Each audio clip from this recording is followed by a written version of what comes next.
பணம்னு சொன்னா, "பொணமும் வாய தொறக்கும்னு" சொல்லுவாங்க. அப்ப இந்த பிரச்சனைக்கு பின்னாடி எவ்வளவு பொணம், பணத்தின்னு இருக்குன்னு நீங்களே முடிவு பண்ணிக்கங்க.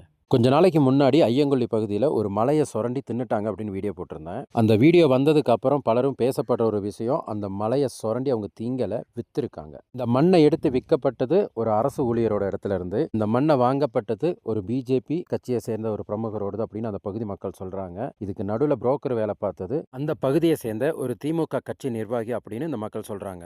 அந்த பகுதியில இருந்து எடுக்கப்பட்ட மண்ணை எல்லாம் என்ன பண்ணியிருக்காங்கன்னு யாருக்காவது தெரியுமா? அது அந்த அளவுக்கு கொடுமையான ஒரு விஷயம். இந்த பகுதி மக்களை தவிர வேற யாருக்கும் தெரியறதுக்கான வாய்ப்பு இல்ல. ஆனா அது மக்களுக்கு கொண்டு போய் சேர்க்கணும். இதை முழுக்க முழுக்க கொண்டு போய் ஒரு வயல்ல போட்டு சமநிலைப்படுத்தி இருக்காங்க. பொதுவா நம்ம ஊர்ல வயல்வெளியில வந்துட்டு மண்ணு போடக்கூடாது அப்படின்றது ஒரு சட்டமாவே இருக்குது. அப்படி இருக்கும்போது குறைஞ்சது தோராயமா ஒரு 2.5 இருந்து 3 ஏக்கர் நிலப்பரப்பு அளவுக்கு இந்த இடத்துல மண்ணெல்லாம் கொண்டு வந்து சமநிலைப்படுத்தி இருக்காங்க. ஒரு பக்கம் பச்சை பசேர்னு வயல், அதே மாதிரி அந்த பக்கமும் இருந்தது. ஆனா இப்ப அந்த வயலையே காணோம். இந்த ரோட்ல இருந்து அந்த வயல்வெளி பாத்தீங்கன்னா ரோட்லேருந்து 2 அடி கீழே இறங்கியிருக்கும். அதே ஆப்போசிட்டில் மண்ணு போட்டிருக்க பார்த்தீங்கன்னா குறைஞ்சது 1 அடி 1.5 அடி அதிகமாக தான் இருக்கும். அப்படின்னா அந்த இடத்துல எந்த அளவுக்கு மண்ணு போட்டு ஏற்றிருப்பாங்கன்னு பாருங்கள். இந்த ரோட் சைடில் மட்டும் குறைஞ்சது 3 அடி அளவுக்காவது மண்ணு ஏற்றி போட்டிருக்கிறாங்க. அந்த வயலில் முடிகிற இடத்துல அந்த வாழைத்தோப்பு இருக்கிற அந்த ஏரியாவில் பார்த்தீங்கன்னா 4 அடிக்கு மேலே மண்ணு போட்டிருக்காங்க.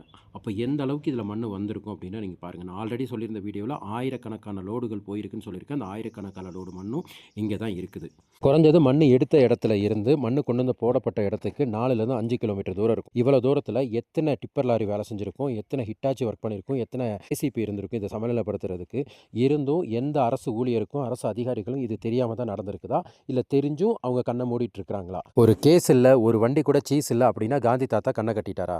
இந்த மண்ணெல்லாம் இங்கே கொண்டு வந்து போட்டு சமநிலைப்படுத்தப்பட்டதுக்கான காரணம் வியாபார நோக்கம். வருங்காலத்தில் இந்த இடமெல்லாம் சைட் போட்டு விற்கப்படலாம். இன்னும் கொஞ்சம் வருஷத்தில் இந்த ஏரியாவெல்லாம் காங்கிரீட் காடுகள் ஆனாலும் ஆச்சரியப்படுறதுக்கு இல்லை. நீலகிரி மாவட்டத்தில் பந்தலூர் கூடலூர் தாலுக்காவில் மட்டும் இடம் வாங்குறதுக்கோ விற்கிறதுக்கோ அனுமதி இல்லை அப்படின்னு ஒரு சட்டம் இருக்கும் பட்சத்தில் இங்கே மட்டும் எப்படி இடம் விற்கப்படும் அப்படின்னு நீங்கள் கேட்டிங்கன்னா கண்டிப்பாக இங்கே விற்கப்படும். இந்த எருமாடு பகுதியை சார்ந்த வர்ற ஒரு சில ஏரியாவில் வந்துட்டு இடம் வாங்குறதுக்கும் விற்கிறதுக்கும் அனுமதி இருக்குது. நீலகிரி மாவட்டத்தை பொறுத்த வரைக்கும் இது ஒரு யூனியன் பிரதேசம். இது எத்தனை பேருக்கு தெரியும்னு எனக்கு தெரியல.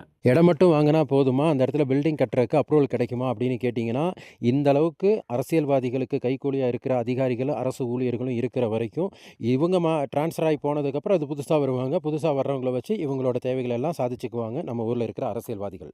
நம்ம ஊர் அரசியல்வாதிங்க மாதிரி கேவலமான அரசியல்வாதிங்க வேறு எந்த ஏரியாவிலும் இருக்க மாட்டாங்க. அவங்க சுயநலத்துக்காக மட்டுமே அரசியல் பண்ணுற அரசியல்வாதிங்க.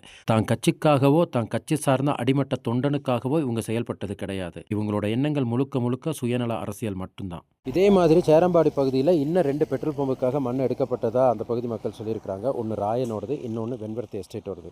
அதை பற்றி அடுத்த வீடியோவில் பேசலாம். நம்ம ஊரில் நடக்கிற பிரச்சனைகளை பற்றி தெரிஞ்சுக்கணும் அப்படின்னா இந்த பேஜை ஃபாலோ பண்ணுங்கள், இந்த வீடியோவை ஷேர் பண்ணுங்கள். சம்மந்தப்பட்ட அரசு அதிகாரிகளோட கவனத்துக்கு போய் சேரட்டும்.